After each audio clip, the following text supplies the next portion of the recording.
கர்த்தருக்கு ஸ்தோத்திரம். இன்னைக்கான வசனம் சங்கீதம் 40ஆம் அதிகாரம் அதன் 2ஆம் வசனம். பயங்கரமான குழியிலும் உளையான சேற்றிலுமிருந்து என்னை தூக்கி எடுத்து என் கால்களை கண்மலையின் மேல் நிறுத்தி என் அடிகளை உறுதிப்படுத்தினீர். டியர் ஃப்ரெண்ட்ஸ், நம்ம எல்லாரோட வாழ்க்கையிலையுமே நமக்கு ஒரு பாஸ்டான ஒரு கசப்பான ஒரு எக்ஸ்பீரியன்ஸ் கண்டிப்பாக இருக்கும். நம்ம ஏதோ ஒரு கட்டத்தில் கர்த்தரை மறந்து நம்ம வேறு வழியில் சஞ்சரிச்சிருப்போம். கர்த்தர் இல்லாத ஒரு வழியில் நம்ம சஞ்சரிக்கிறதுக்காக அட்லீஸ்ட் முயற்சியாவது பண்ணியிருப்போம். அது நம்மளோட அறியாமையில் நம்ம பண்ணதாக கூட இருக்கலாம்.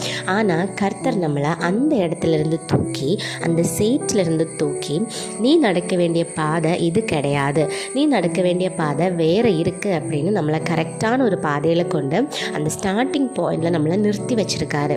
இனி நடக்க வேண்டியது நம்ம தான் சூஸ் பண்ணணும். இனி கர்த்தர் காட்டின வழியில் நடந்தால் அவர் நம்மளை கைப்பிடிச்சு நடத்துவார் கடைசி வரைக்கும். எல்லாருமே கர்த்தர் காட்டின வழியில் நடக்கிறதுக்கு ட்ரை